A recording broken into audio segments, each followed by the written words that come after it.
The universe is filled with mysteries that resist every attempt to explain them. Yet, within this quiet uncertainty, we find a strange and peaceful kind of understanding. We live in an age of maps. We have mapped the continents of our planet to the resolution of a single meter. We have mapped the genome of our species, reading the billions of letters that code for our biology. We have mapped the positions of over 1 billion stars in our galaxy, charting their motions with the precision of a celestial clock. We have even mapped the echo of the Big Bang, capturing the heat signature of the infant universe.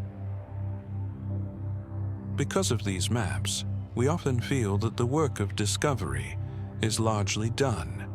We feel that we have illuminated the dark room of reality. We assume that the remaining questions are merely details, loose ends to be tied up by the next generation of supercomputers. We believe that we understand the universe. But this feeling is an illusion. It is a trick of the light. The truth is that our maps cover only a tiny, brightly lit island. Beyond the shoreline of our knowledge lies a vast, uncharted ocean. It is an ocean of shadow, of invisible forces, and of impossible geometries. Tonight, we begin a journey not to the places we know, but to the places we do not. We will stand at the edge of our understanding. We will look out into the fog. We will explore the unknown. To appreciate the scale of what we do not know, we must first look at the history of our confidence. In the late 19th century, many physicists believed that the study of the universe was nearing its completion. Isaac Newton had given us the laws of gravity and motion. James Clerk Maxwell had given us the laws of electricity and magnetism. Thermodynamics explained heat and energy. The machine of the world seemed to be fully described. Lord Kelvin, one of the greatest scientific minds of his time, famously remarked that there was nothing new to be discovered in physics now. All that remained was more and more precise measurement. He believed we had found the edges of the puzzle. But hovering on the horizon were 2 small clouds, 2 minor anomalies that didn't quite fit the theory. One was the problem of how objects radiate heat, the ultraviolet catastrophe. The other was the strange behavior of light speed. Those 2 small clouds turned into storms that tore the building of classical physics down to its foundations. The first cloud became quantum mechanics, revealing that reality at its core is not solid, but probabilistic and grainy. The second cloud became general relativity, revealing that space and time are not fixed stages, but flexible fabrics that warp and bend. In the span of 30 years, our complete understanding was revealed to be a mere approximation. We realized that we had only been describing the surface of the ocean, unaware of the depths beneath. Today, we find ourselves in a similar position. We have a standard model of particle physics that works beautifully. We have a standard model of cosmology that explains the Big Bang. We feel confident. But the anomalies are back. The clouds are gathering on the horizon again. And this time, they are not small. They are colossal. Let us look at the inventory of reality. Everything you have ever seen, every star in the night sky, every planet, every gas cloud, every book, every person, every atom, is made of baryonic matter, protons, neutrons, electrons. For centuries, we assumed this was everything. We assumed the universe was made of this stuff. But when we weigh the universe today, looking at the way galaxies spin and how light bends, we find a shocking discrepancy. Attachment, zero attachment. The baryonic matter, the stuff we understand, the stuff of the periodic table, makes up only 5% of the universe. 5%. Imagine walking into a library containing 1,000,000 books. You read the titles of 50 books. You assume you know the library. But 95% of the books are written in a language you cannot read, printed with ink you cannot see, on paper you cannot touch. This is our situation. 27% of the universe is dark matter. We don't know what it is. It might be a particle. It might be a fleet of primordial black holes. It holds the galaxies together, but it refuses to interact with light. It is a ghost. 68% of the universe is dark energy. We know even less about this. It is a force that pushes space apart. It is the energy of nothingness. Together, the dark sector comprises 95% of reality. We are the anomaly. We are the rare foam floating on a deep, dark sea. The normal state of the universe is invisible and unknown to us. This realization is not a failure of science. It is a triumph of humility. It creates a map of ignorance. Knowing what you do not know is the first step of true wisdom. We have defined the boundaries of the island. We can see where the beach ends and the water begins. But the mystery goes deeper than just stuff. It goes to the very logic of the cosmos. Consider the concept of the singularity. We know the universe is expanding.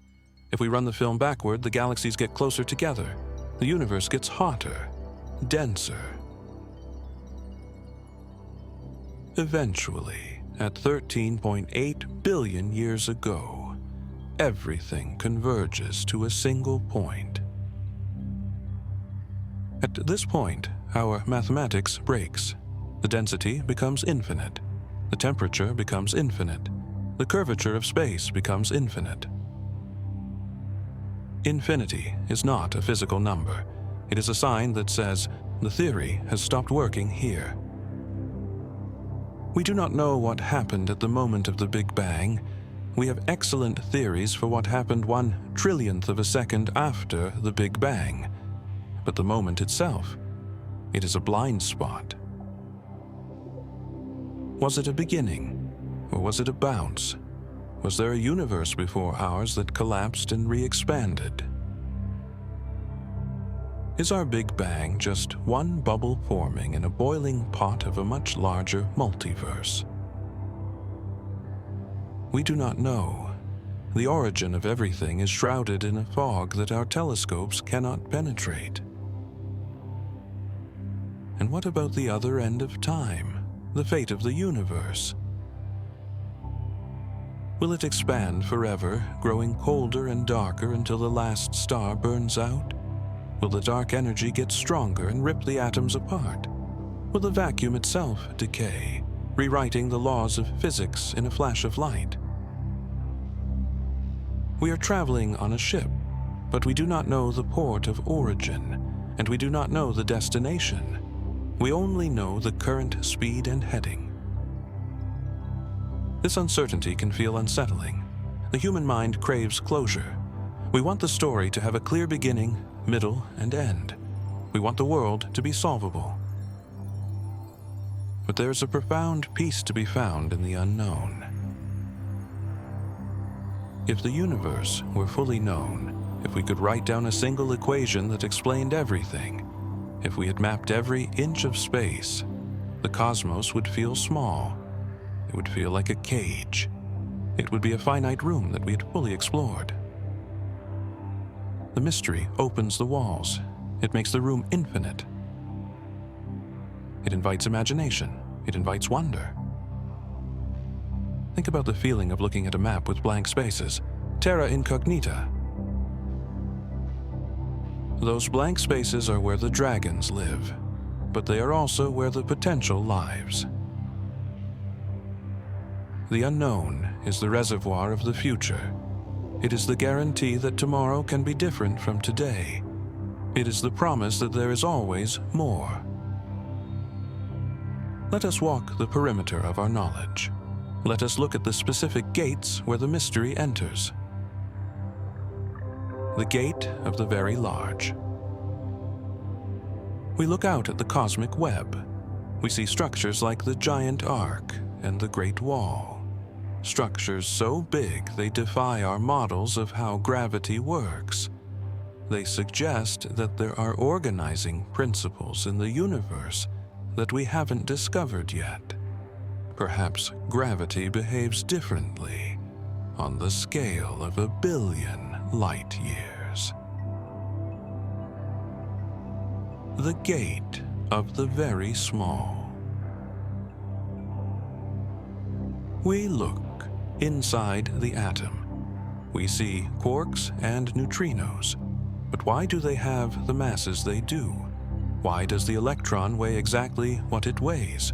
Why is the force of gravity 10 to the 36 times weaker than electromagnetism? These numbers seem arbitrary. They are tuned. If they were slightly different, stars wouldn't burn and atoms wouldn't hold together. Is there a reason for these numbers? Or are they random accidents of our specific bubble in the multiverse? We don't know. The foundation of our reality is built on numbers we cannot explain. The gate of the mind. This is perhaps the biggest mystery of all, consciousness. We can describe the brain. We can map the neurons. We can measure the electrical signals. But we cannot explain how a kilogram of wet biological jelly produces the sensation of being. How does a collection of atoms feel love? How does it see the color red? How does it wonder about the universe? The fact that the universe has evolved a way to look at itself is a mystery that bridges physics and philosophy. We are the universe waking up, but we don't know how we woke up or why. Tonight, we will not try to solve these mysteries. We will not try to force them into boxes. Instead, we will sit with them. We will sit by the campfire of our knowledge and look out into the dark forest. We will accept that the darkness is vast. There's a relief in letting go of the need to know. You do not need to understand the fusion reactions in the sun to feel its warmth on your skin. You do not need to understand the fluid dynamics of the atmosphere to breathe the air.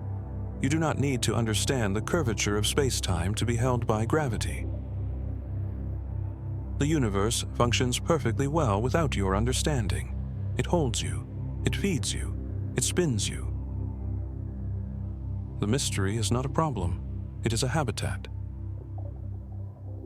As we journey through this series, we will visit the different provinces of the unknown. In the next chapter, we will visit the dark sector. We will look at the invisible matter that acts as the skeleton of the cosmos. In the chapter after that, we will look at the dark energy that acts as the breath of the cosmos. We will look at the horizon problem, why the universe looks the same in opposite directions, even though light hasn't had time to cross between them. We will look at the antimatter asymmetry, why there is something rather than nothing. Each of these is a cracked door, a slit in the curtain. But for now, rest in the general sense of the mystery. Imagine the observable universe as a sphere of light. It is huge, 93 billion light-years across. But beyond the skin of that sphere, there's something else. Maybe an infinite sea of other spheres. Maybe a higher dimensional bulk. Maybe nothing. The mind cannot grasp it, and that inability to grasp is a sensation of release. Let your mind expand until it hits the limit, and then let it relax. You are a small, conscious spark in a vast, dark, beautiful machine that is beyond comprehension. You are safe in the complexity. The bird does not need to understand aerodynamics to fly. The fish does not need to understand hydrodynamics to swim. We do not need to understand the theory of everything to sleep. Sleep is the daily entry into the unknown. Every night, you close your eyes. You let go of the sensory world. You let go of your thoughts. You let go of yourself. You drift into a state of unconsciousness, a state where time dissolves, where space dissolves. And you trust that you will return. You trust the bridge of sleep. This trust is the same trust we place in the universe. We trust that the laws of physics will hold until morning. We trust that gravity will not turn off. We trust that the sun will rise. The unknown is not chaotic. It is reliable. It is the silent, steady background of existence. Feel the bed beneath you. That sensation is mediated by the electromagnetic force, electrons repelling electrons. We know the equations for this force, but we don't know why the universe has electrons. We don't know why the charge is what it is. Even the simplest sensation rests on a bedrock of mystery. You are floating on a deep question. Let that question be a raft. Drift on the current of the unexplained. The water is deep, the water is dark, the water is calm. In the coming chapters, we will explore the depths, but we will not try to drain the ocean. We will simply learn to swim in it. We have stepped off the shore of the known world. We have accepted that the visible universe, the stars, the gas, the dust, and the planets, is merely a thin veneer of light painted over a much deeper, darker ocean.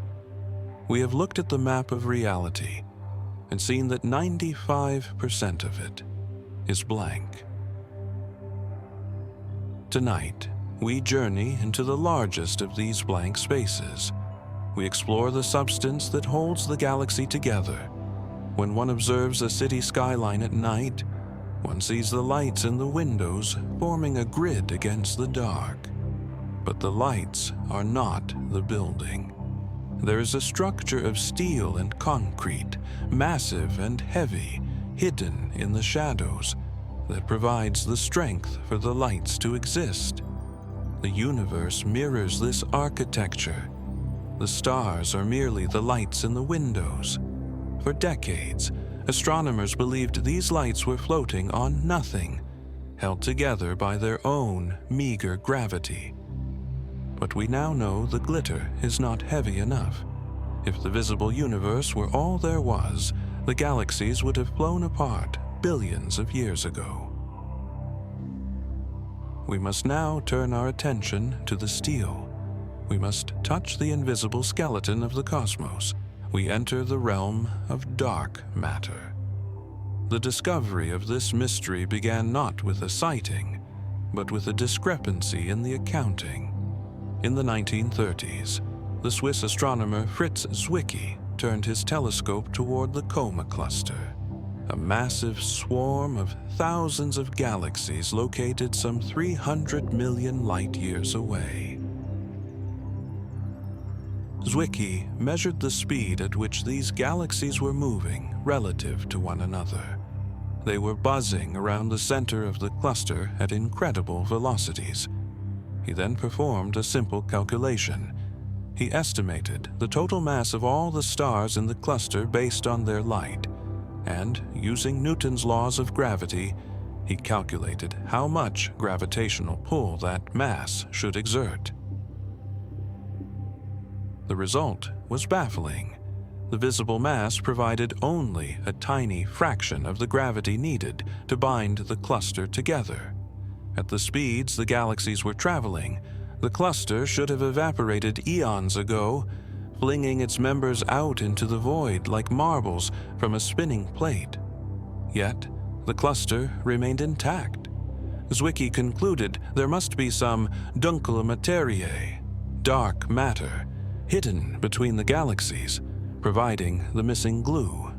For 40 years, Zwicky's observation remained a curiosity, largely ignored by the scientific community. It was the work of Vera Rubin in the 1970s that brought the mystery into the light.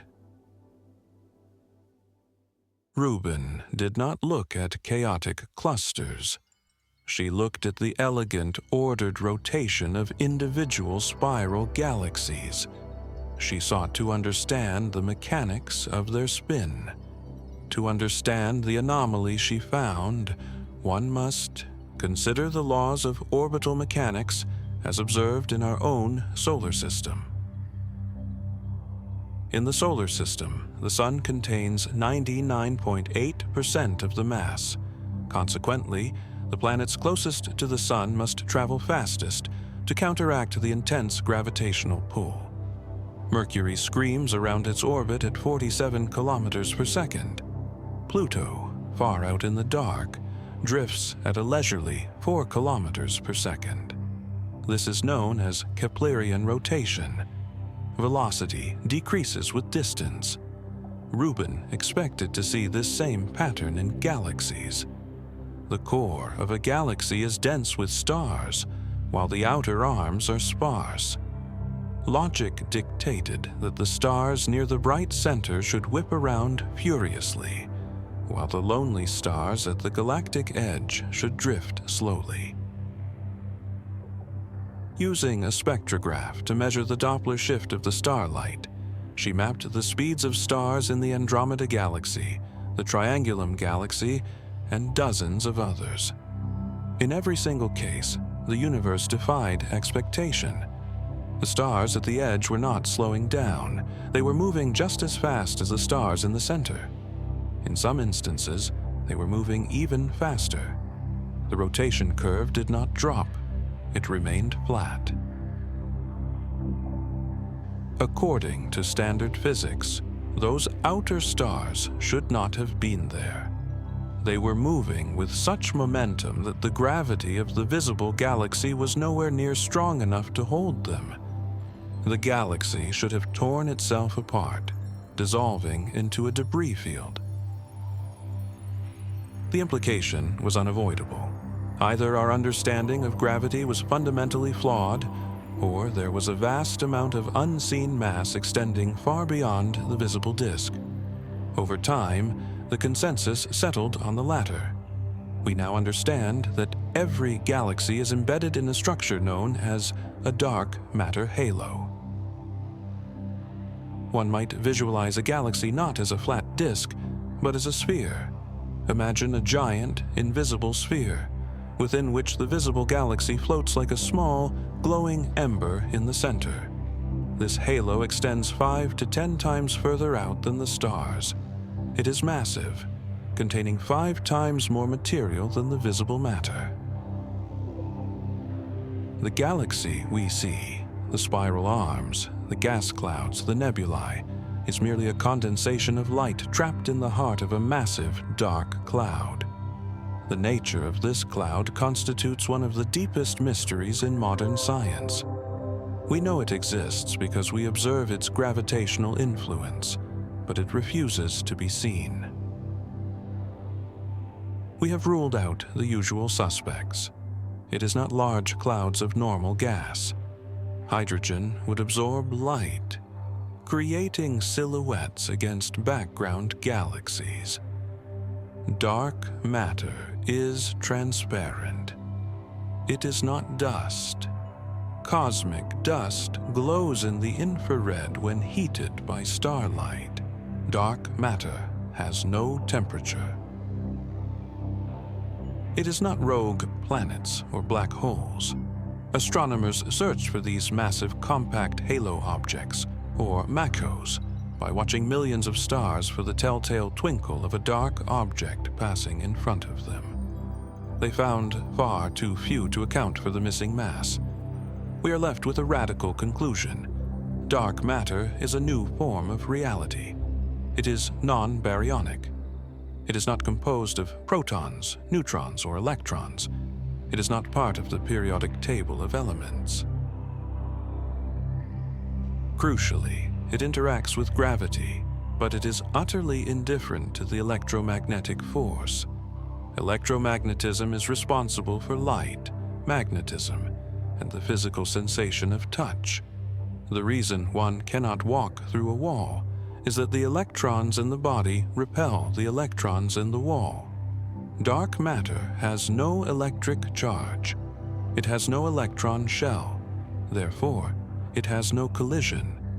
If one were to hold a lump of dark matter, it would slide effortlessly through the skin, the flesh, the bone, and the floor, falling toward the center of the earth without encountering a single atom of resistance. This means that at this very moment, billions of dark matter particles are streaming through the earth. They rain down from the galactic halo, passing through the roof, through the observer, through the crust and core of the planet, and out the other side, continuing their silent orbit. To them, the Earth is as insubstantial as a shadow. Physicists refer to these hypothetical entities as WIMPs, weakly interacting massive particles. Weakly interacting because they do not feel the electromagnetic force.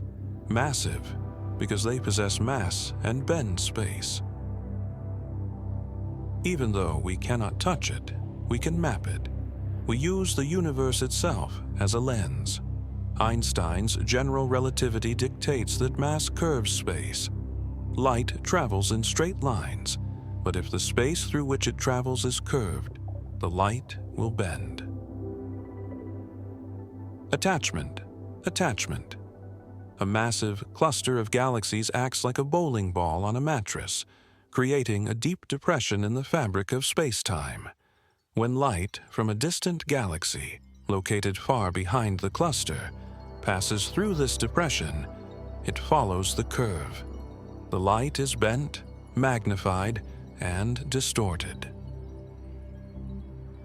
From our vantage point on Earth, we see the distant galaxy stretched into strange arcs and rings. By analyzing these distortions, astronomers can calculate exactly how much mass is present in the foreground cluster. When this mapping is done, we find mountains of gravity where there is no light. We see the topography of the dark sector. These maps reveal that dark matter is not evenly spread. It forms a cosmic web. Huge filaments of this invisible substance stretch across the universe, connecting galaxy clusters like vast nerve fibers. This web acts as the scaffolding of the cosmos. In the early universe, shortly after the Big Bang, normal matter was hot and energetic. The pressure of radiation pushed the atoms apart, preventing them from collapsing. If the universe had relied solely on normal matter, galaxies might never have formed. The cosmos would have remained a smooth, diffuse soup. But dark matter does not feel the pressure of light. It began clumping immediately, collapsing into these great filaments. These filaments created gravitational valleys. The normal gas flowed into these valleys, pooled in the bottom, cooled down, and finally ignited to form stars. Dark matter is the cradle of the visible world. The hunt for the particle itself continues in the deepest places on Earth. In an abandoned gold mine in South Dakota, a mile beneath the surface, lies the LZ experiment, a tank of pure liquid xenon. In a tunnel beneath the Gran Sasso Mountain in Italy lies a similar detector. These are the quietest places in the universe, shielded by miles of rock from cosmic rays and surface radiation. The scientists wait for a collision. The theory suggests that very rarely, perhaps once in a billion years per atom, a WIMP might crash head-on into the nucleus of a normal atom. Such a collision would be infinitesimal, but it would release a tiny flash of light, a scintillation. The detectors watch the darkness, year after year, waiting for that single spark. So far, there has been only silence. We have ruled out many possibilities, refining our understanding of what dark matter is not, but the particle remains elusive. This silence has led some physicists to consider even stranger possibilities. Perhaps it is not a WIMP. Perhaps it is an axion, a particle so light it behaves more like a wave, a quantum fluid filling the cosmos. Or perhaps there is a dark sector. Consider the complexity of the visible world, with its quarks, leptons, and bosons. It is possible that the dark universe is equally complex. There may be dark protons and dark electrons forming dark atoms. There may be dark chemistry and a force of dark light that allows dark matter to interact with itself, invisible to us. It is theoretically possible that a shadow galaxy occupies the same space as the Milky Way, rotating along with us but composed entirely of this dark material. Inside it, there could be dark stars and dark planets passing through our solar system unnoticed, revealed only by the subtlest gravitational whispers. Time threes. This reality invites a shift in perspective. Humans are visual creatures. We believe in what we can see, but the universe demonstrates that the visible is superficial. The true substance of reality is hidden. The things that dictate the structure of the cosmos, the gravity that binds the clusters, the web that guides the formation of galaxies, are unseen. The galaxy is held in the arms of a silent giant. We are stable because the darkness is heavy. We inhabit a stable environment because of this unknown. Without the halo, the Milky Way would be unstable. It would buckle and disperse. The halo acts as a protective shell, dampening the chaos, allowing the spiral arms to persist for billions of years. The silence of the underground detectors is not a failure. It is a testament to the ghostly nature of the universe's foundation. While baryonic matter interacts violently, emitting light, heat, and noise, dark matter is quiet. It is cold. It is gentle. It passes through obstacles without disturbing them. It holds without grabbing. It guides the flow of gas without friction. It is the dominant presence in the room, yet it makes no sound.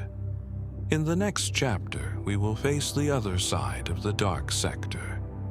While dark matter pulls the universe together, there is another mystery that pushes it apart. We will examine the force that is tearing the cosmos at the seams. We will look at dark energy. We will ask why the expansion of the universe is accelerating, dragging the galaxies away from one another toward a lonely future.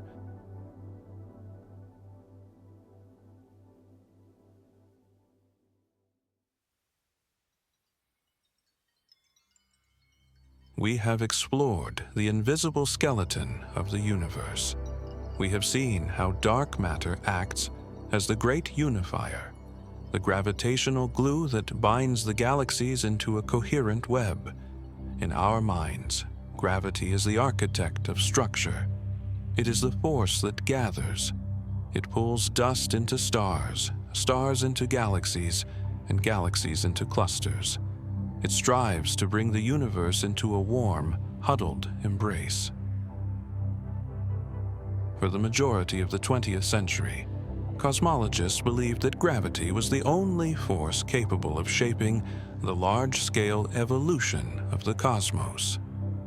We knew the universe was expanding, born from the initial violent kick of the Big Bang, but we assumed that this expansion was a dying momentum. We assumed that the mutual gravity of all the matter in the universe was pulling back on the fabric of space, acting as a cosmic brake. The question was not if the universe was slowing down, but how fast. We thought the universe was like a stone thrown into the air.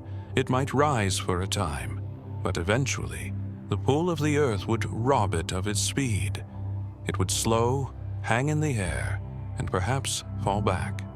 But we were mistaken. There is a rival in the dark, a force that does not want to gather, but to scatter, a force that pushes the galaxies apart with a silent, relentless pressure. Tonight, we face the dominant power of the cosmos. We look at the energy of nothingness. We explore the mystery of dark energy. The discovery of this force stands as one of the most significant paradigm shifts in the history of science. It began in the 1990s with a desire to predict the end of time.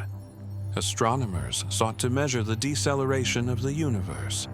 They wanted to know if there was enough mass to stop the expansion and cause a big crunch, or if the universe would coast forever into a big freeze. To measure this deceleration, they needed to look deep into the past. They needed to measure how fast the universe was expanding billions of years ago and compare it to how fast it is expanding today. But measuring distance across the cosmic void is notoriously difficult. A bright light far away looks the same as a dim light nearby. To survey the deep universe, astronomers needed a standard candle. A standard candle is an astronomical object of known luminosity. Imagine a light bulb that is guaranteed to be exactly 100 watts.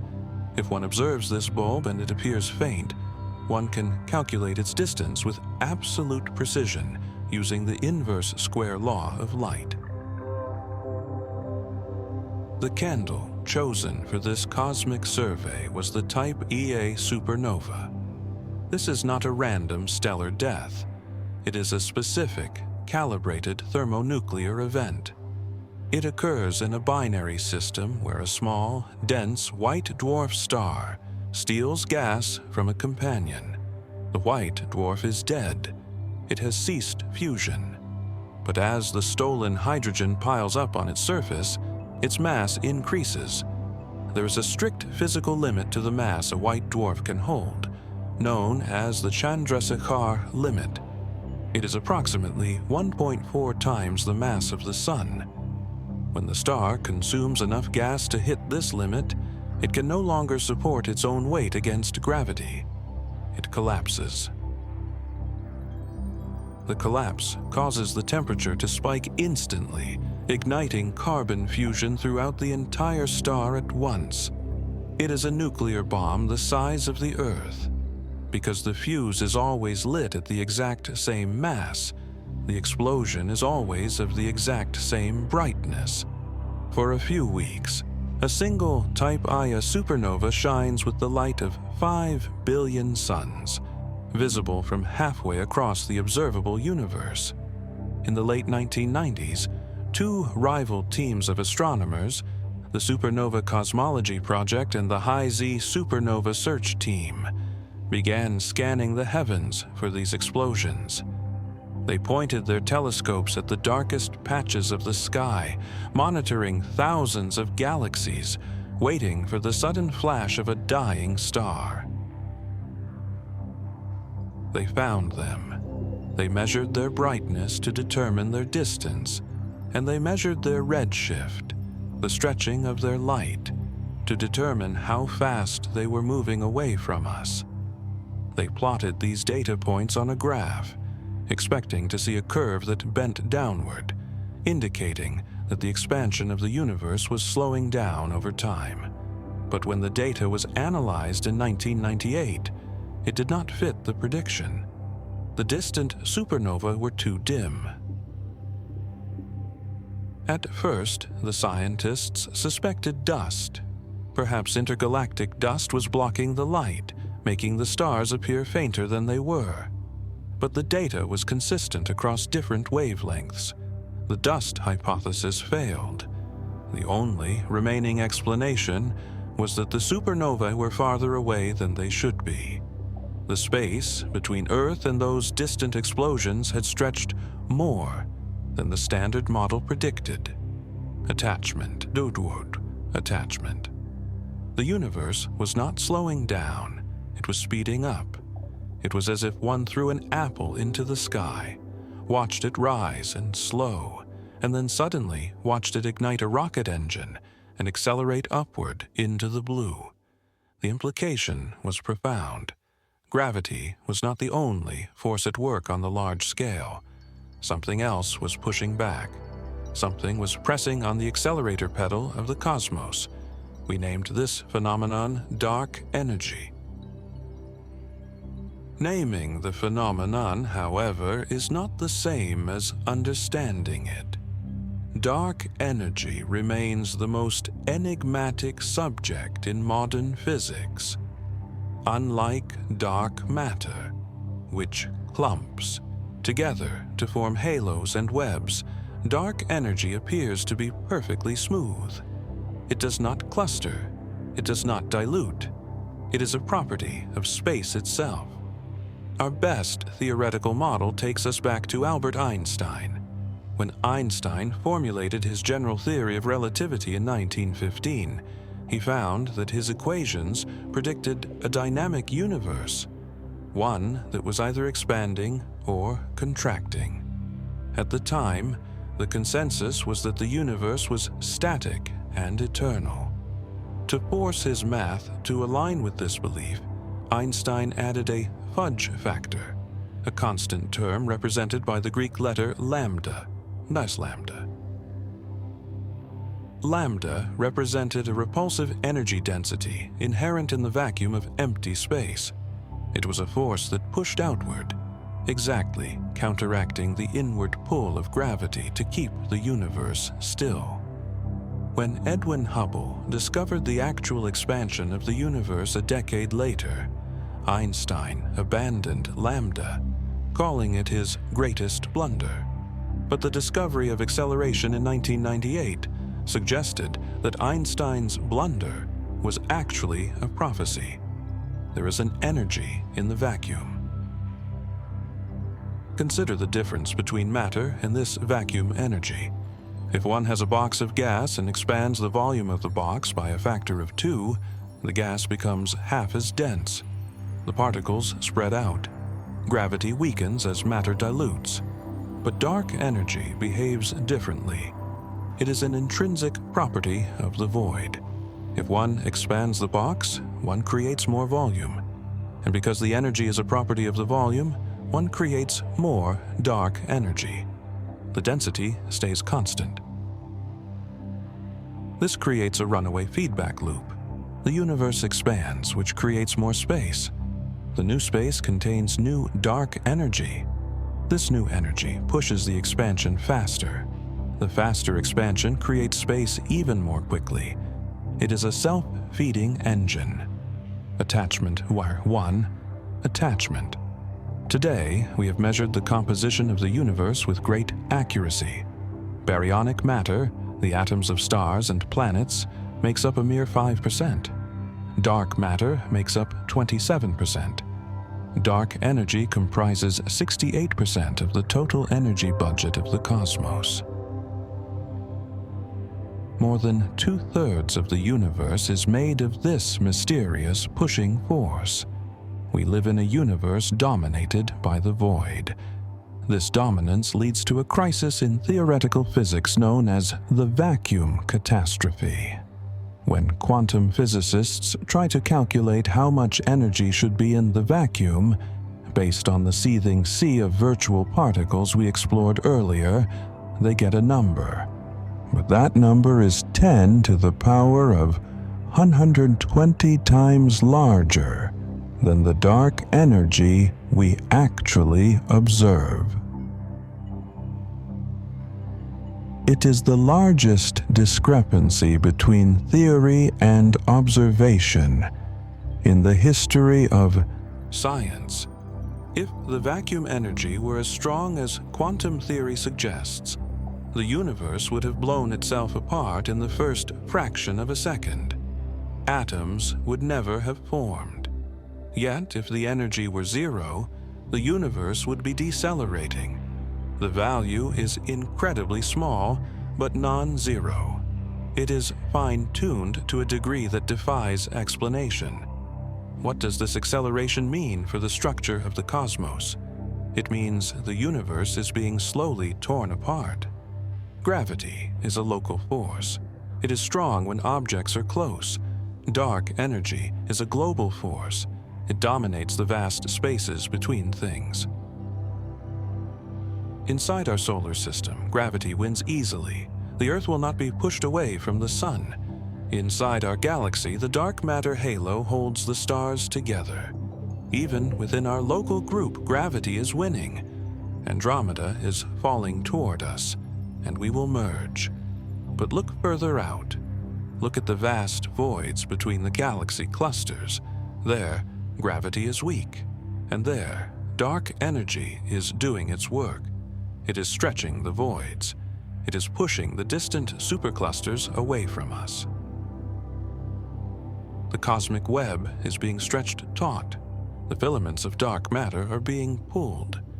Eventually, the acceleration will become so great that the distant galaxies will move away from us faster than the speed of light. This does not violate relativity, as objects are not moving through space faster than light. Space itself is expanding, but the result is the same. The light from those galaxies will no longer be able to reach us. They will cross a cosmic event horizon. One by one, the galaxies of the universe will blink out. They will fade from view as they are swept over the horizon by the expansion. Billions of years from now, astronomers living in the Milky Way or the merged Milkomeda galaxy will look up at the night sky. They will see the stars of their own galaxy bound by local gravity. But beyond the edge of the galaxy, they will see nothing, just absolute, infinite blackness. They will have no evidence of the Big Bang, as the cosmic microwave background will have been stretched into undetectable radio waves. They will have no evidence of expansion, as all the markers will have vanished. They will likely conclude that their galaxy is the entire universe, a static island in an eternal void. We live in a privileged time. We inhabit a brief window in cosmic history, where the universe is transparent enough to reveal its origins, but not yet so expanded that the evidence has been erased. We can see the dark energy in action. There are darker scenarios than the Big Freeze. If the density of dark energy is not constant, if it increases over time, we face the Big Rip. In this scenario, the repulsive force becomes so strong that it eventually overcomes the gravity of galaxies, then the gravity of solar systems, and finally, the electromagnetic force holding atoms together. The universe would end with every atom being torn apart.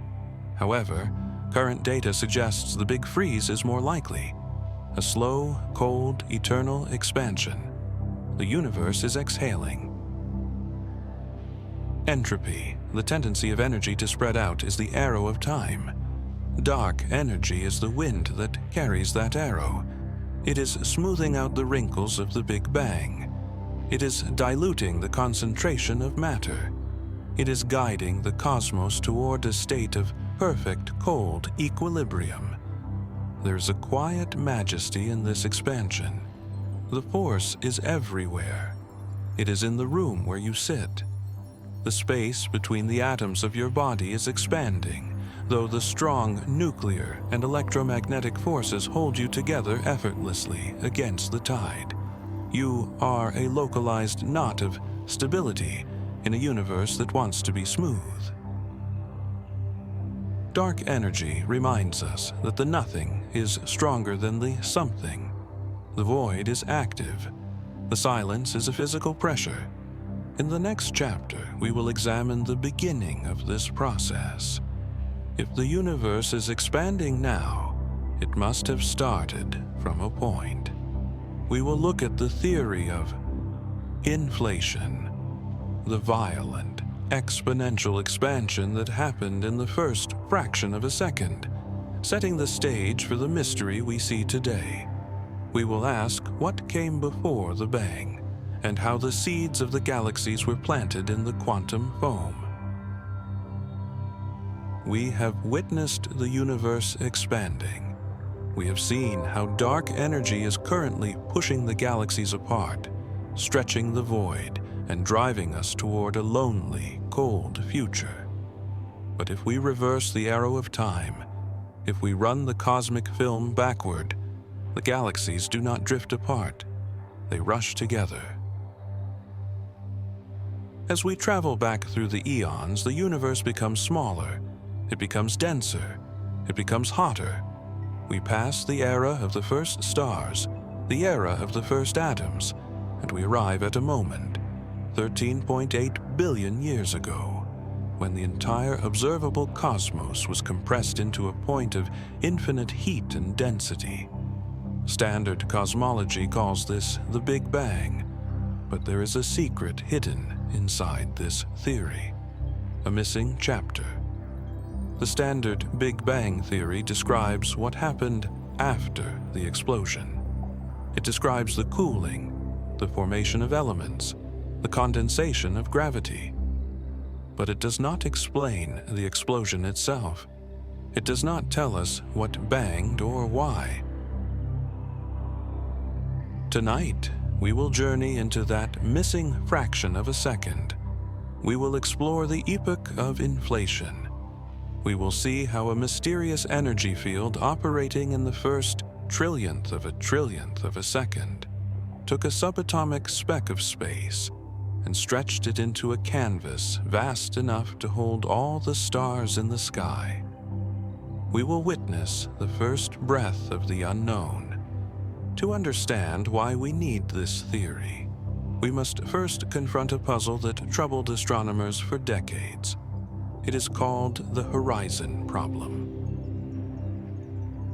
When we look at the cosmic microwave background, the afterglow of the Big Bang, we see a wall of fire that surrounds us in every direction. This radiation comes from a time when the universe was 380,000 years old. The remarkable thing about this background is its uniformity. If you look at the temperature of the radiation in the north, it is 2.725 degrees Kelvin. If you look in the south, exactly opposite, it is also 2.725 degrees Kelvin. The temperature is identical to within 1 part in 100,000. This smoothness seems natural, but it is actually impossible under the standard laws of physics. Consider a cup of coffee. If you pour hot milk into one side and cold milk into the other, it takes time for them to mix. They have to interact. Heat has to flow from the hot side to the cold side to equalize the temperature. In the early universe, the north side and the south side were separated by vast distances. In the standard Big Bang model, there simply wasn't enough time for light or heat to travel from one side to the other. They were causally disconnected. They had never met. They had never exchanged energy. Rate 100%, pitch 1%. So, how did they know to be at exactly the same temperature? It is as if two people on opposite sides of the Earth, who had never spoken, simultaneously decided to wear the exact same outfit, down to the color of their socks. It suggests a conspiracy. It suggests that somehow, before they were pushed apart, they were in contact. In 1980, a physicist named Alan Guth proposed a radical solution.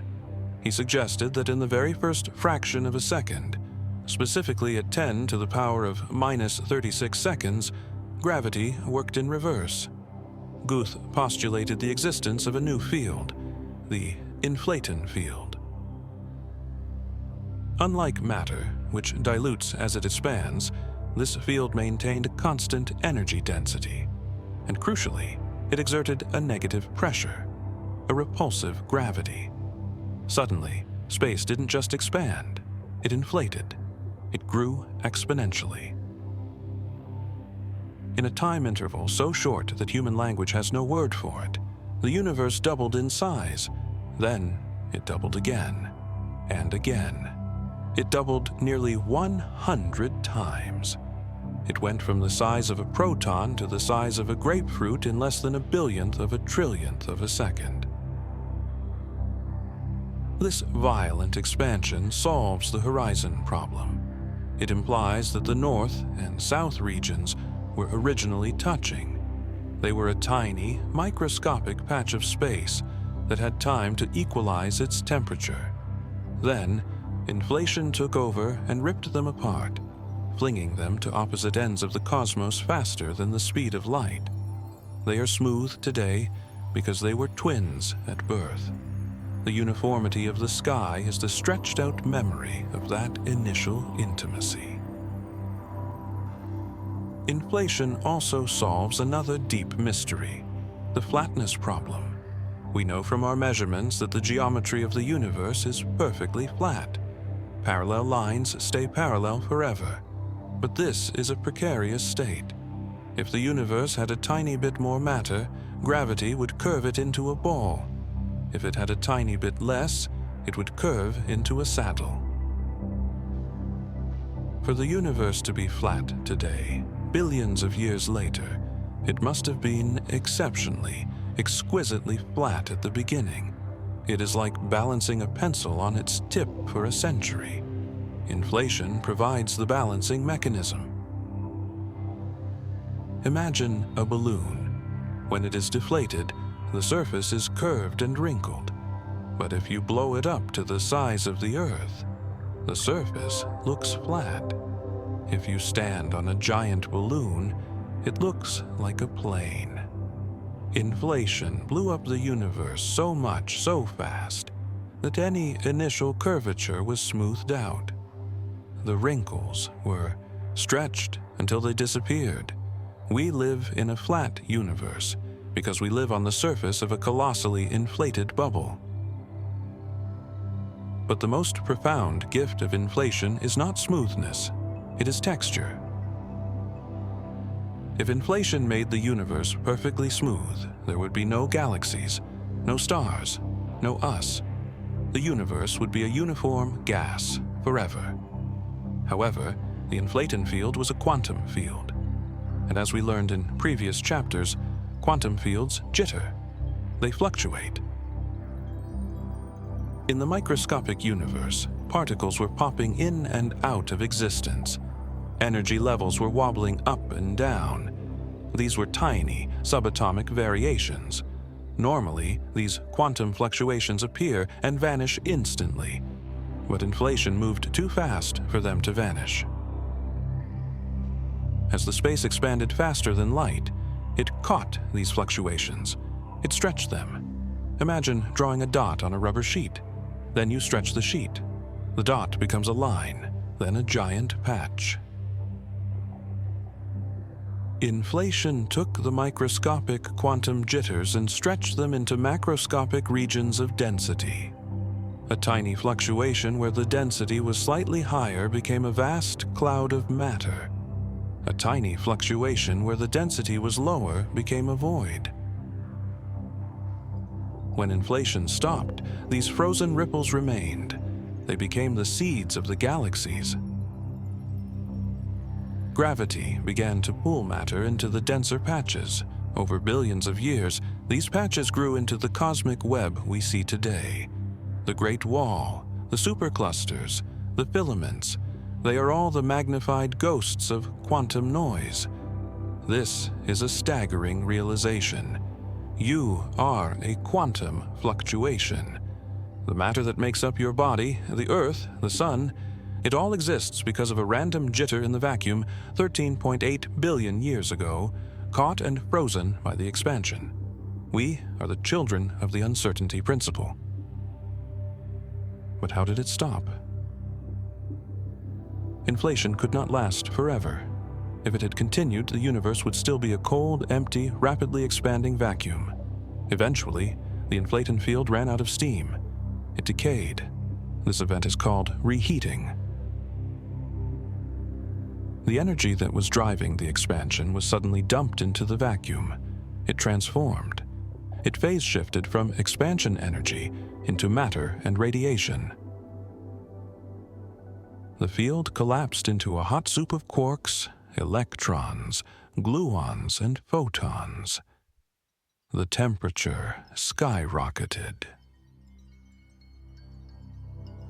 This moment is the traditional Big Bang, the moment the fire was lit. It was the end of the exponential growth and the beginning of the coasting expansion we see today. But did it stop everywhere?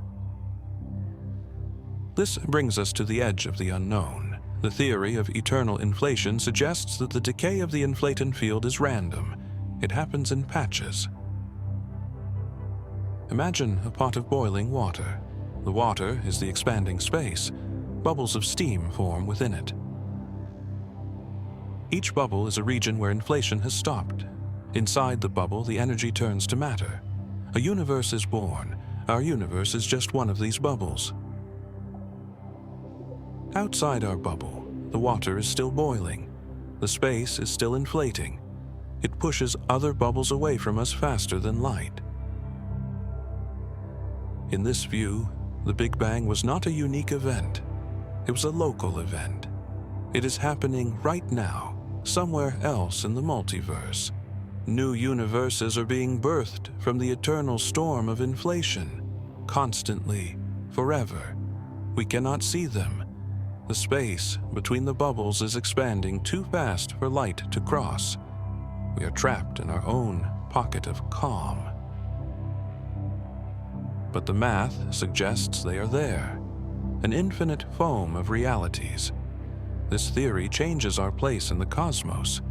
We are no longer the center of a single, unfolding history.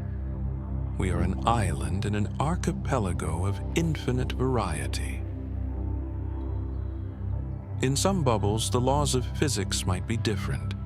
The inflaton field might have decayed into different particles, different forces. Gravity might be repulsive. Light might be heavy. We live in a bubble where the numbers came up right for life, a Goldilocks bubble. Let us rest in the magnitude of this concept. The unknown is not just a gap in our knowledge. It is a feature of the system.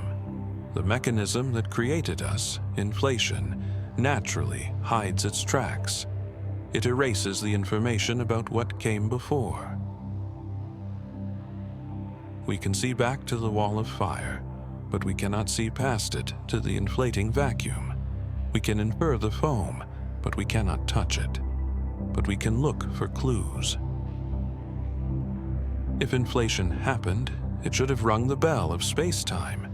It should have created powerful gravitational waves. These primordial waves would be distinct from the ones created by black holes. They would be imprinted on the polarization of the cosmic microwave background, a specific swirling pattern called B-modes. Telescopes in Antarctica, like BICEP and the South Pole Telescope, are staring at the faint light of the early universe, looking for these swirls.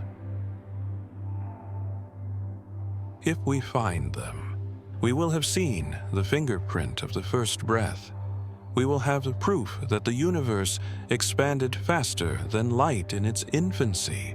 Until then, inflation remains a beautiful, compelling mystery. It explains why the universe is large, smooth, and flat. It explains why we exist. But it leaves the door open to a reality far stranger than we ever imagined. In the next chapter, we will move from the beginning of time to the fundamental nature of the stuff within it. We will look at the problem of unification. We have two rule books for the universe: general relativity for the big and quantum mechanics for the small. They work perfectly apart, but they contradict each other when combined. We will explore the dream of string theory, the idea that all particles are vibrating loops of energy. We will look for the theory of everything that might finally explain the unknown. We have explored the vastness of the expanding universe and the microscopic jitter of the quantum vacuum. We have seen the very large and the very small, and in doing so, we have uncovered the greatest scandal in modern physics. We possess two maps of reality. One is the general theory of relativity, given to us by Albert Einstein. It describes the universe of the heavy, stars, galaxies, black holes, and the fabric of space-time itself. It is a theory of smooth curves and deterministic outcomes. It is a masterpiece of geometry. The other map is quantum mechanics. It describes the universe of the tiny, atoms, electrons, quarks, and photons. It is a theory of jagged jumps, probabilistic clouds, and uncertain futures. It is a masterpiece of statistics. Both maps are incredibly accurate. They have passed every test we have thrown at them with flying colors. The GPS system in your phone relies on the precise calculations of relativity. The computer chip processing this audio relies on the precise predictions of quantum mechanics. They work. But there is a problem. A deep, fracturing silence lies between them. They speak different languages. They obey different rules. And when we try to combine them, when we try to overlay the two maps to see the whole territory, they do not match. The lines cross. The mathematics explodes. Tonight, we will explore this unification problem. We will look for the bridge between the smooth and the granular. We will enter the strange world of string theory, where particles are music and space has 10 dimensions. We will ask if the universe is a single, broken mirror that we are trying to reassemble. To understand the conflict, we must look at how each theory views the stage of the universe. General relativity views space as a trampoline. It is a continuous, flexible fabric. You can zoom in on it forever, and it will always be a smooth sheet. It curves gently under the weight of a star. It stretches elegantly with the expansion of the cosmos. It is analog. Quantum mechanics, however, views the world as digital. It says that energy is not continuous. It comes in packets, or quanta. It says that you cannot zoom in forever. Eventually, you hit a pixel, a grain. Now, imagine trying to describe gravity, the curvature of the smooth sheet, using the language of the pixels. In the quantum world, forces are carried by particles. Electromagnetism is carried by the photon. The strong nuclear force is carried by the gluon. The weak nuclear force is carried by the W and Z bosons. These particles fly back and forth between matter, exchanging energy like tennis players hitting a ball. So, physicists reasoned, gravity must also have a particle, the graviton. The graviton would be the quantum unit of space bending. When the Earth pulls the Moon, it is actually exchanging a blizzard of these tiny particles. But when we try to write the equations for the graviton, something goes terribly wrong. In the quantum world, particles interact in a cloud of virtual possibilities. They form loops of energy. For the other forces, these loops are manageable. We can cancel out the infinities they create using a mathematical trick called renormalization. But gravity is different. Gravity breeds gravity. The energy of a gravitational field has its own gravity. The loops create more loops, which create more loops. The math spirals out of control. the answers become infinite. Infinity is the sign of a broken theory. It means the calculator has divided by zero. It means we don't know what we are talking about. This breakdown happens specifically where the universe is both very heavy, relativity, and very small, quantum. It happens at the center of a black hole, the singularity, and it happens at the moment of the Big Bang. At these points, the smooth fabric creates a sharp point. The geometry wants to curve infinitely, but the quantum uncertainty forbids it. The two theories scream at each other. We are missing a piece. We are missing the theory of everything. A single framework that can describe the birth of the universe and the falling of an apple in the same breath. For the last 50 years, the leading candidate for this theory has been string theory. It is an idea of breathtaking elegance. It suggests that we have been looking at matter incorrectly. We used to think of an electron as a point, a zero-dimensional dot with no size, only position. String theory says zoom in, closer, closer. If you could magnify an electron a trillion times, you would see that it is not a dot. It is a loop, a tiny, vibrating filament of energy, a string. Think of a violin string. If you pluck it one way, it vibrates at a certain frequency and produces an A note. If you pluck it another way, it produces a C note. The string is the same, but the vibration is different.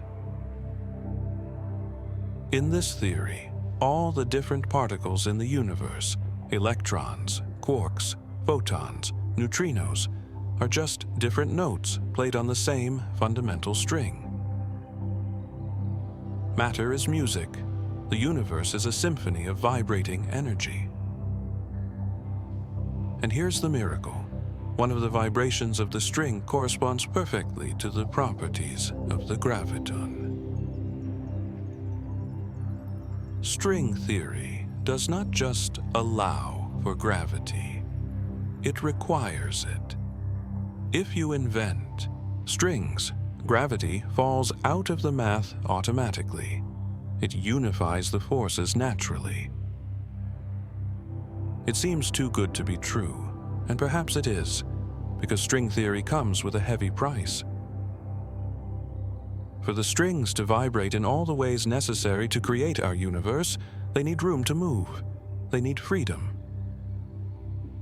Our universe has 3 dimensions of space: up, down, left, right, forward, back, and 1 dimension of time, 4 dimensions total.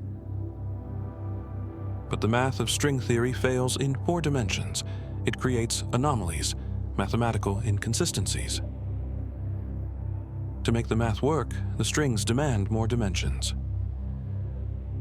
Depending on the version of the theory, the universe must have 10 dimensions, or 11, or 26. Where are they? If there are 6 extra dimensions of space right here in this room, why can't we see them? Why can't we move into them? The theorists answer with a concept called compactification. Imagine a garden hose lying on the grass. Viewed from an airplane, it looks like a 1-dimensional line. You can only move along it. But if you are an ant crawling on the hose, you know there is a 2nd dimension. You can walk around the circumference of the tube. The 2nd dimension is real, but it is compactified. It is curled up into a tiny circle. String theory suggests that at every point in our familiar 3D space, there are 6 extra dimensions curled up into a tiny, microscopic knot. These knots are called Calabi-Yau manifolds. They are complex, twisted shapes, far smaller than an atom. We cannot enter them because we are too big, but the strings are small enough. They live inside these knots. They vibrate through the hidden geometry. The shape of the knot determines the vibration of the string, and the vibration determines the particle. So the mass of the electron, the strength of gravity, the speed of light, all these fundamental constants of nature are determined by the geometry of these invisible six-dimensional shapes hidden in the empty space. It is a beautiful vision. It reduces physics to geometry. But there is a catch. The unknown rears its head again. We do not know which shape is the right one. There are an estimated 10 to the power of 500 possible shapes for these manifolds. Each shape creates a different universe with different laws of physics.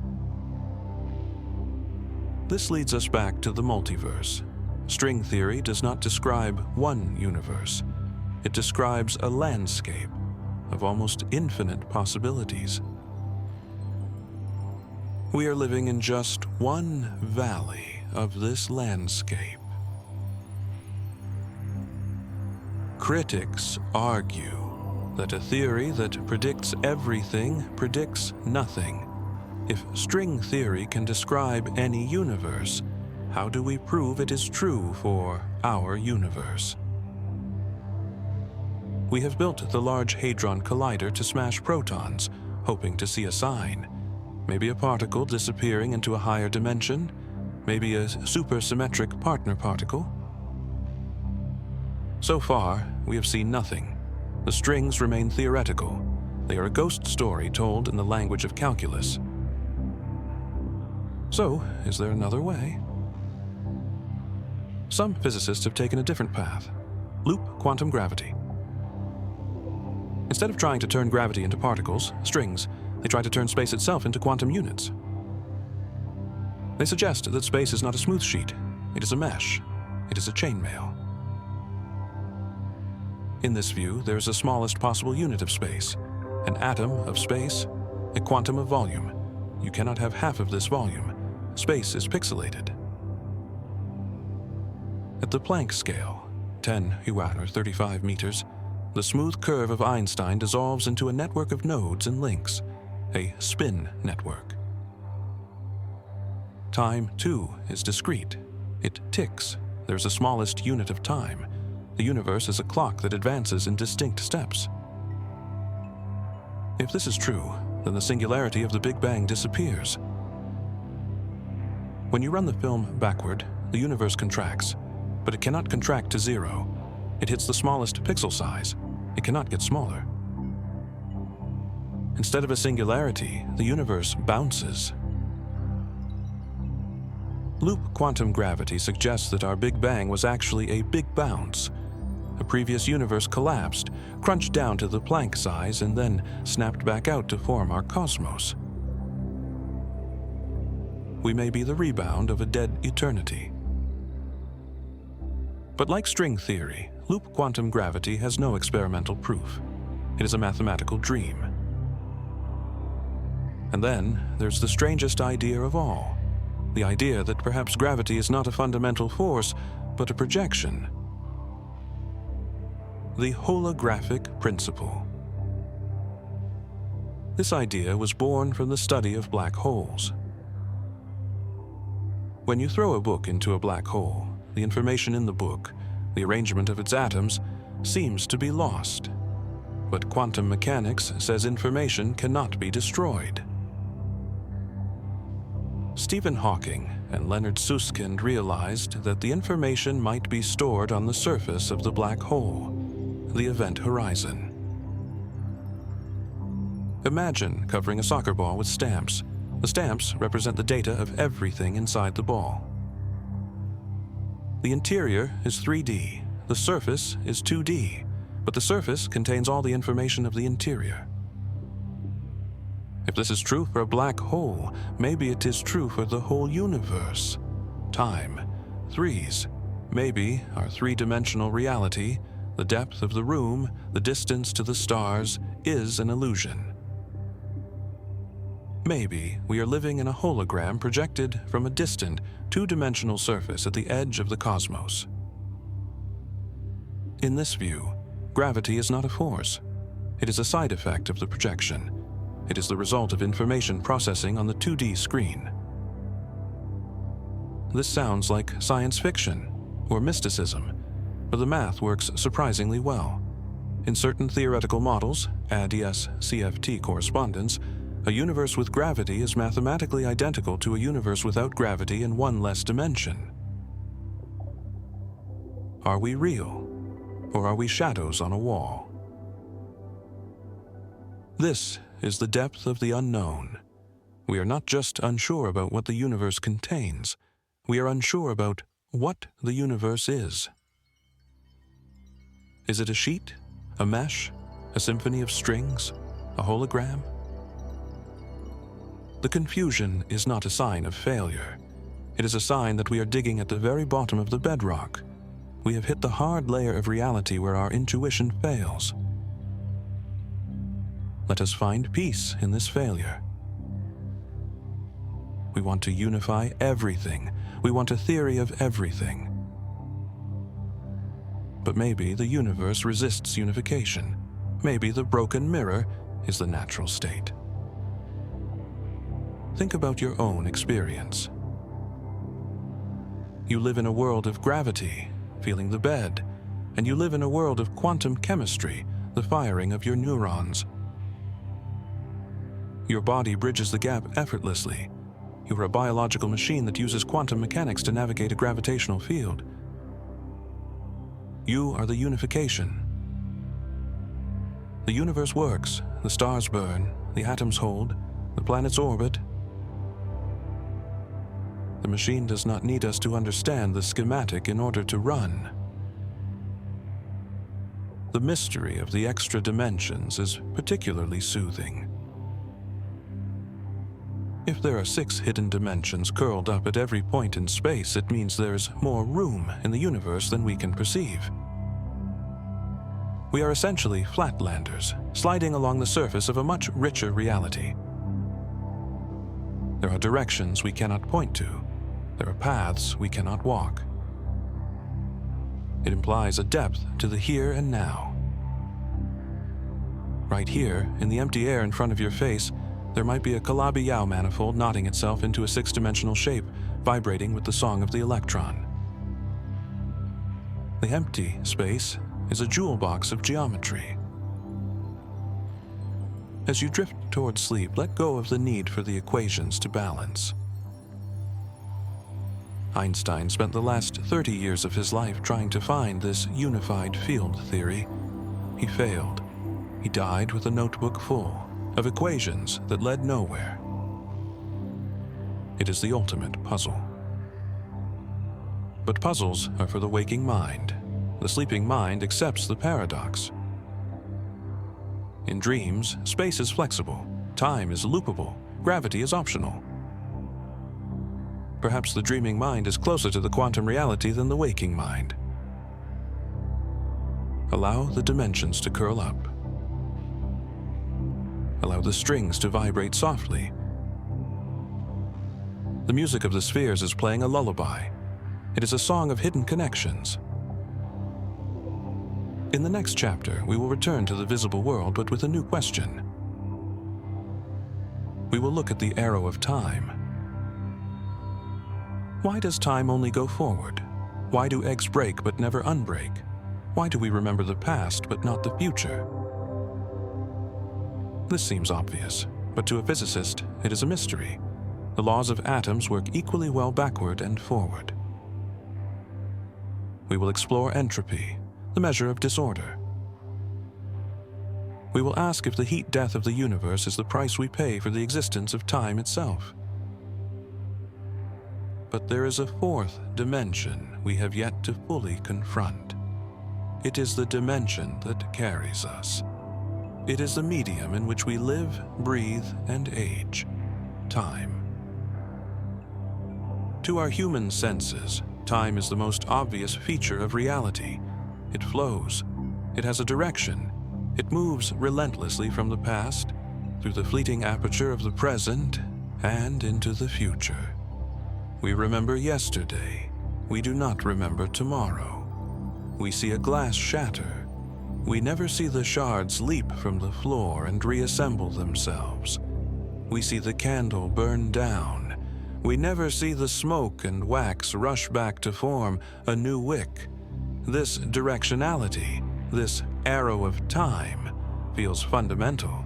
It feels like a law of nature written in stone. But here lies the mystery that keeps physicists awake at night. In the fundamental equations of the universe, there is no arrow. If you look at the laws of Newton, or the laws of Einstein, or the laws of quantum mechanics, they work equally well forward and backward. If you filmed two atoms colliding and played the movie in reverse, the physics would look perfectly natural. At the microscopic level, there is no distinction between past and future. So, where does the arrow come from? How does a universe made of time-reversible atoms build a time-irreversible reality? Tonight, we will explore the law of disorder. We will look at entropy. We will ask why the universe is winding down, and we will find a strange comfort in the inevitability of the flow. To understand the nature of time, we must first look at the nature of probability. We must visit the mind of Ludwig Boltzmann, the Austrian physicist who, in the late 19th century, realized that time is not a force, it is a statistic. Consider a deck of cards.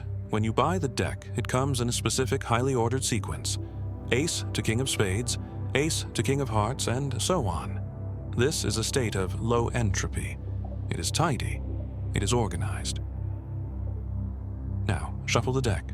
The cards mix. The order is lost. The deck enters a state of high entropy. It is disordered. Now, shuffle it again and again. Will the cards ever shuffle themselves back into the original perfect order? The answer is theoretically yes, but practically no. There is only one arrangement that is perfectly ordered. But there are 8 times 10 to the power of 67 ways to arrange the cards in a random mess.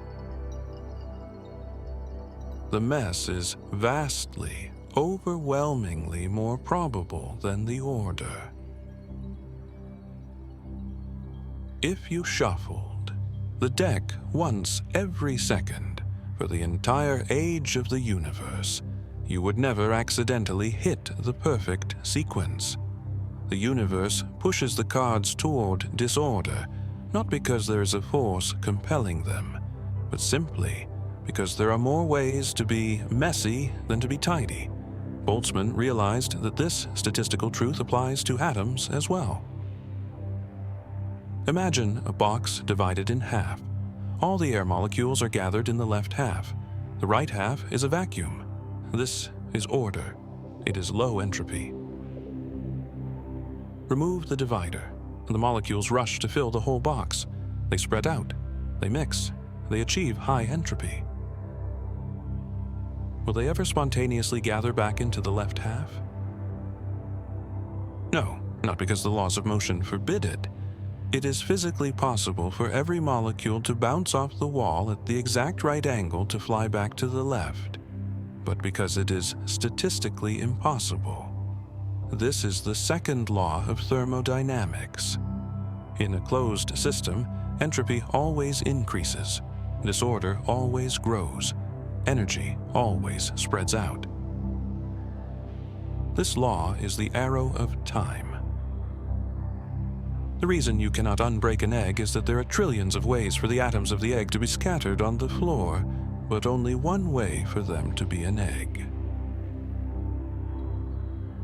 The reason time moves forward is that the universe is constantly shuffling the deck. We are moving from the unlikely to the likely, from the special to the generic. But this leads to a deeper cosmological mystery. If time is just the movement from order to disorder, then the universe must have started in a state of exquisite, impossible order. This is called the past hypothesis.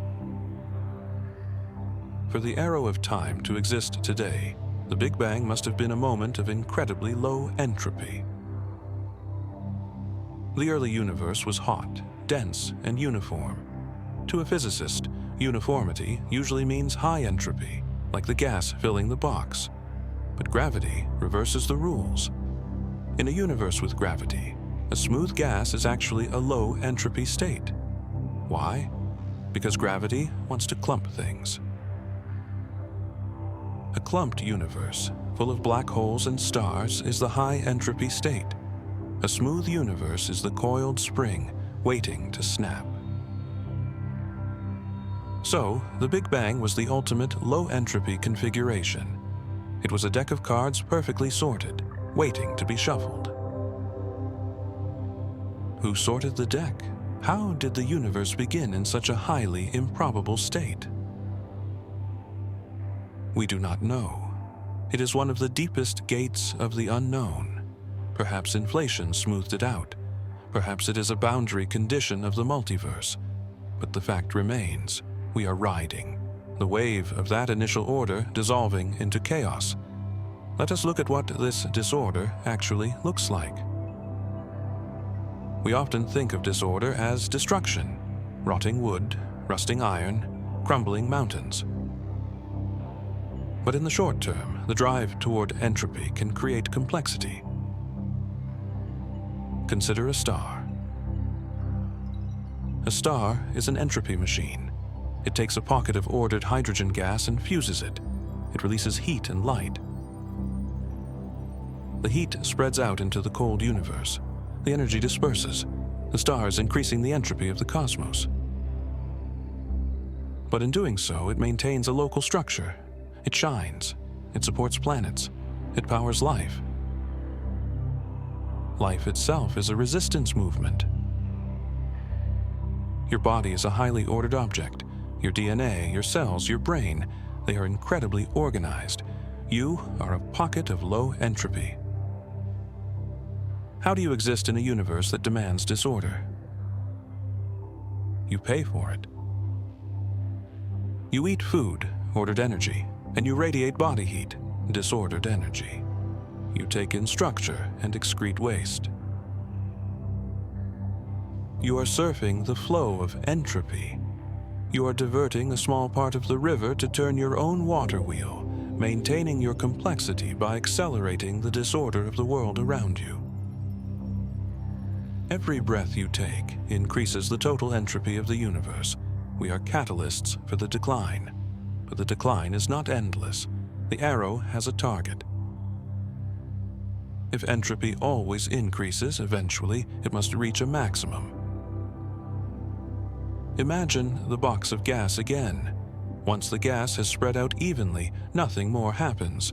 The molecules still move, but the overall state doesn't change. There is no more flow, no more clumps, no more temperature differences. This state is called thermal equilibrium. When the universe reaches this state, the arrow of time will stop. This is the heat death of the universe. Stars will burn out, and galaxies will dissolve. Black holes will evaporate via Hawking radiation. Eventually, the universe will be nothing but a sea of cold photons and neutrinos drifting in an infinitely expanded void. The temperature will be uniform. Nothing will ever happen again. No information can be processed. No life can exist. No memory can be formed. Time, as a measure of change, will cease to have meaning.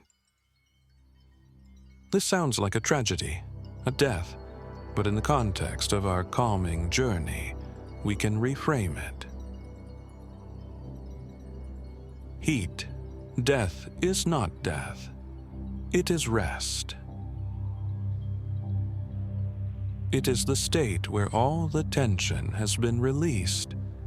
The coiled spring has fully unwound. The battery is fully drained. The struggle to maintain order is over. It is the ultimate peace.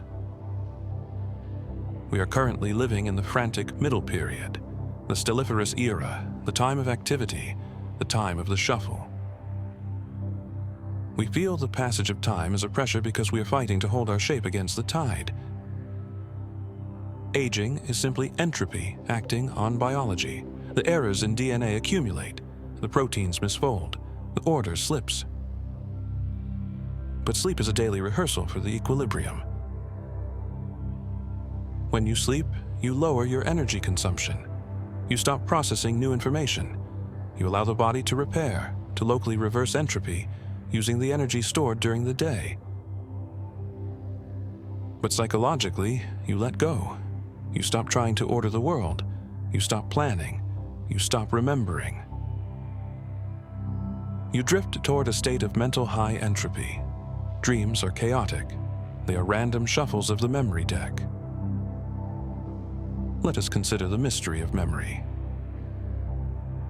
Why do we remember the past? Because the past has lower entropy. It left a mark.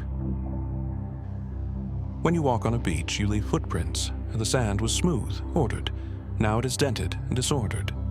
The footprint is a record of an event.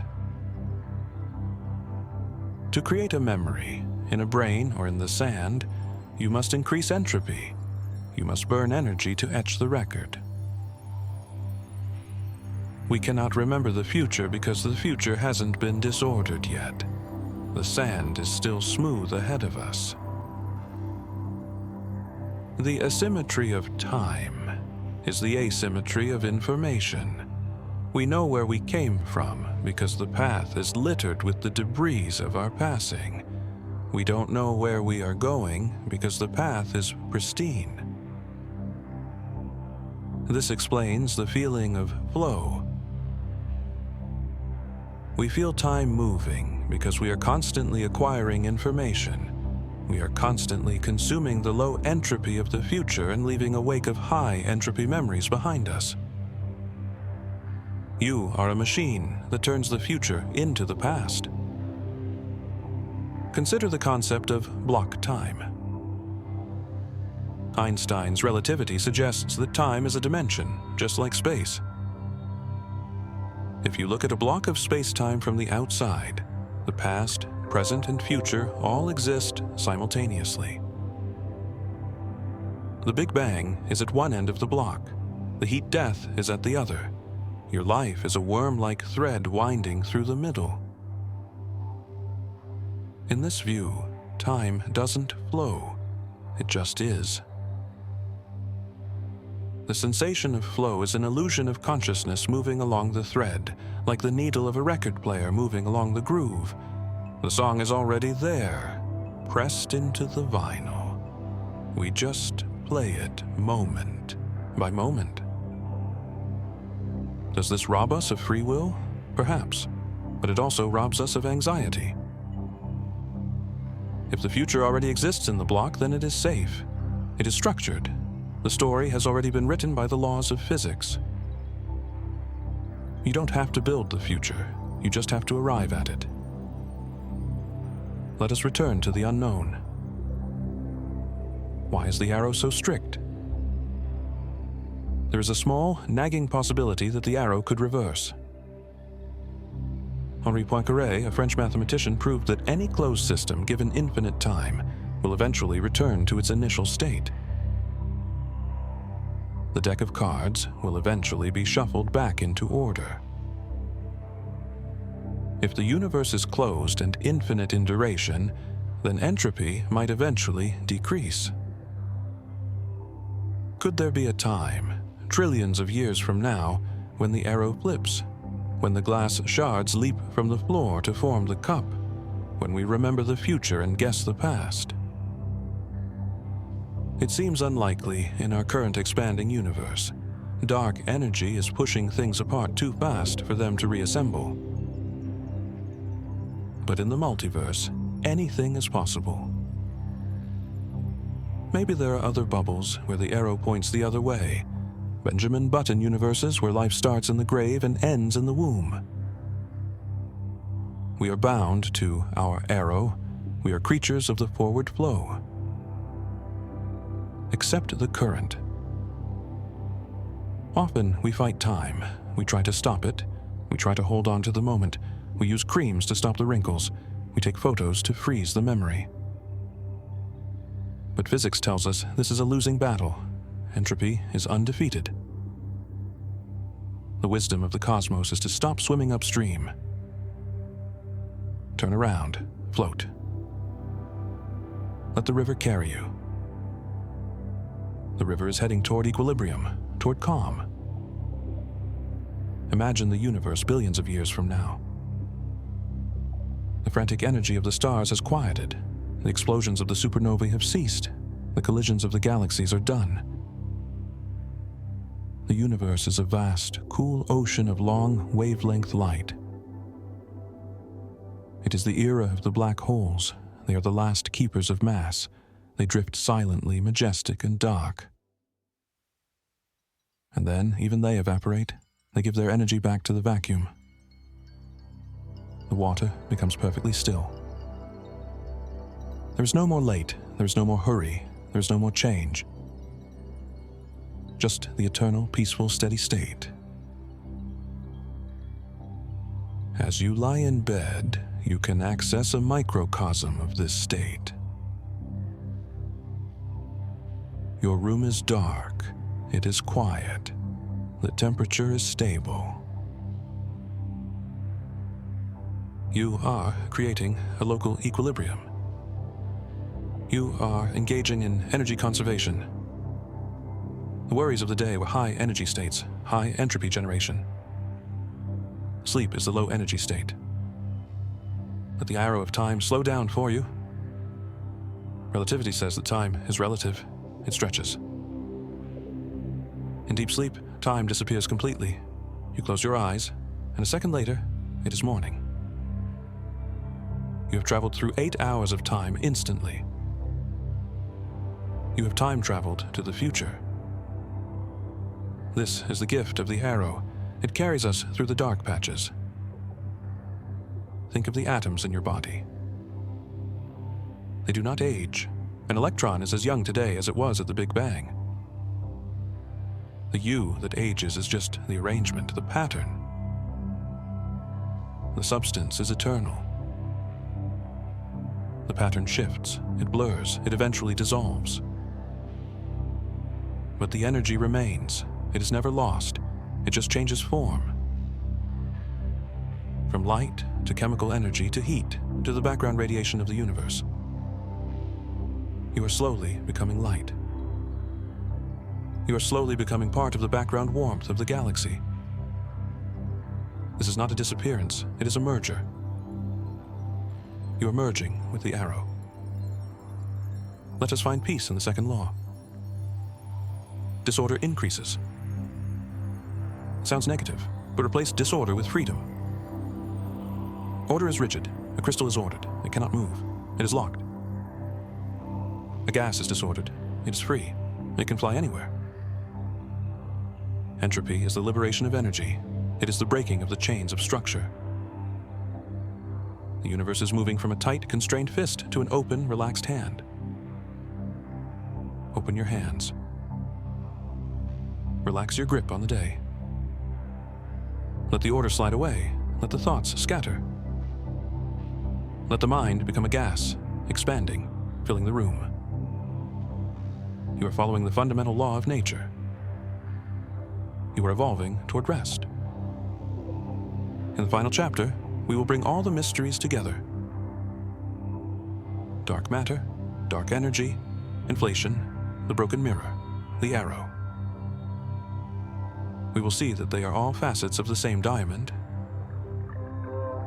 We will look at the anthropic principle, the idea that the mystery exists for us. We will find that the unknown is not a void to be filled, but a cathedral to be inhabited. We have peered into the dark halos where invisible matter holds the galaxies together. We have felt the push of the vacuum energy that drives the stars apart. We have stood at the edge of the Big Bang, witnessing the inflationary breath that birthed the cosmos. We have traced the fractured lines between the smooth curves of gravity and the pixelated jitter of the quantum world. And we have flowed down the river of entropy, observing the arrow of time that points inevitably toward silence. Throughout this journey, we have cataloged the unknown. We have built a map of our own ignorance. To some, this map might look like a landscape of failure, a testament to how little we truly comprehend. But tonight, in this final chapter, we will change our perspective. We will see that the mystery is not a void to be filled, but a foundation to stand upon. We will ask the ultimate question: why is the universe the way it is? Why are the numbers what they are? And why is there a mind here to perceive them? We will discover that the unknown is not a barrier separating us from the cosmos, but the very medium that connects us to it. Let us begin with the concept of fine-tuning. If we look at the dashboard of the universe, there are about 30 dials. These dials represent the fundamental constants of nature: the mass of the electron, the strength of gravity, the speed of light, the strength of the strong nuclear force, the value of dark energy. Physicists have discovered something unsettling. These dials seem to be set to very specific, very precise positions, and if you were to turn any one of them, even by a fraction of a percent, the entire machine would fail to produce life. Consider the force of gravity. If gravity were slightly stronger, stars would burn through their fuel in millions of years instead of billions. They would live fast and die young. There would be no time for evolution to work its slow magic on the orbiting planets. Life would be snuffed out before it began. If gravity were slightly weaker, stars would never ignite. The gas clouds would remain cold and diffuse. The universe would be an endless dark fog. Consider the strong nuclear force. This is the glue that holds the nucleus of an atom together. If it were slightly weaker, it could not hold the proton and neutron together. Hydrogen would be the only element in the universe. No carbon, no oxygen, no chemistry, no us. If it were slightly stronger, all the hydrogen in the Big Bang would have fused into helium instantly. There would be no water, H2O, and no long-burning stars. Consider the triple alpha process, time, threes. This is the nuclear reaction inside stars that creates carbon, the backbone of biology. It relies on a specific resonance energy level in the carbon nucleus. If that energy level were slightly different, the universe would contain almost no carbon. It would be a sterile place of hydrogen and helium. And consider the cosmological constant, dark energy. As we discussed, its value is 10 to the power of 120 times smaller than theory predicts. If it were even slightly larger, the universe would have blown itself apart before the first galaxy could form. We are walking on a razor's edge. The universe appears to be customized for our existence. This observation leads to the Anthropic principle. In its weak form, it states a tautology. We observe the universe to be consistent with life, because if it weren't, we wouldn't be here to observe it. Imagine a puddle of water waking up one morning and thinking, "This is an interesting world I find myself in. An interesting hole I find myself in. Fits me rather neatly, doesn't it? In fact, it fits me staggeringly well. Must have been made to have me in it." The puddle assumes the hole was designed for it, but in reality, the water adapted to the shape of the hole. Perhaps we are the water. We adapted to the universe. But the hole itself, the laws of physics, seems incredibly rare. This leads to the strong anthropic principle, or more commonly, the argument for the multiverse. If there is only one universe, the fine-tuning is a miracle. It is too lucky to be random. But if there are infinite universes, if we live in the eternal inflation foam we explored earlier, then the luck evaporates. In the multiverse, nature tries every combination of the dials. There are universes where gravity is crushing. There are universes where atoms dissolve. There are universes that are empty voids. Those universes are dark and silent. There is no one there to be amazed by the bad luck.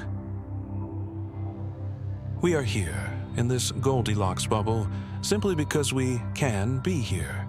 We are the winners of a cosmic lottery that had quadrillions of losers. This perspective changes the flavor of the unknown. It implies that the mystery is not why is this universe perfect, but how vast is the landscape of imperfection. It suggests that our reality is a tiny island of stability in a raging sea of chaos. Let us rest in this stability. You are breathing air that obeys the gas laws. Your heart is pumping blood that obeys fluid dynamics.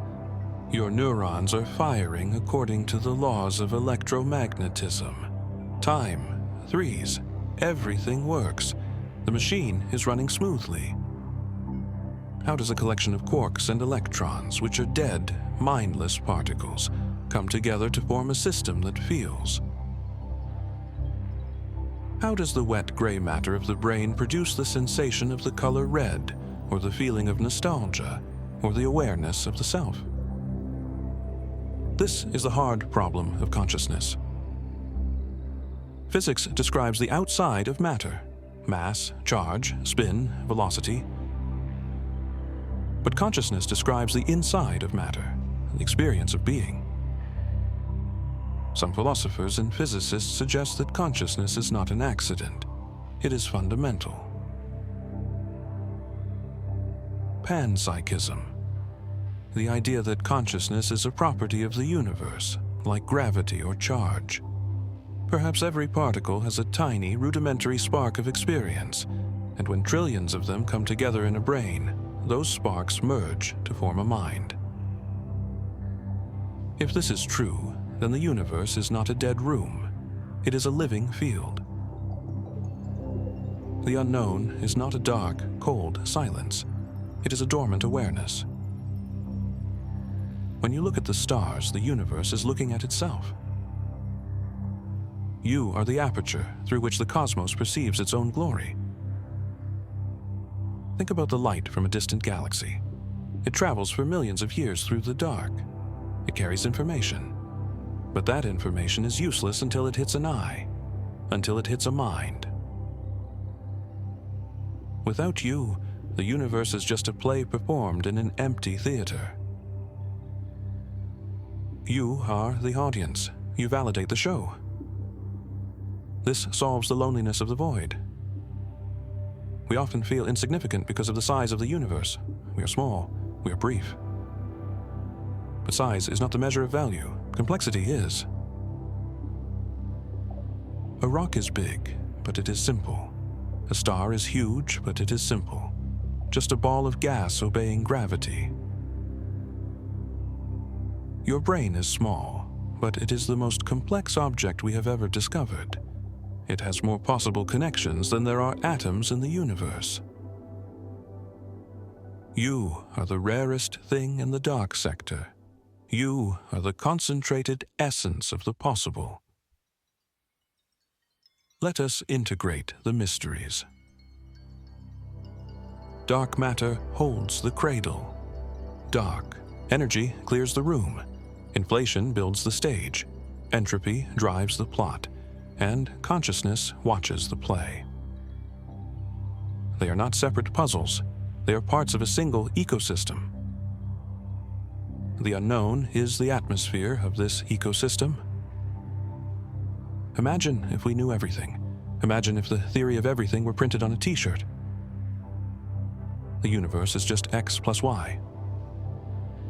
The magic would drain away, and the awe would vanish. We would be bored. The human mind needs the horizon. It needs the beyond. The unknown is a resource.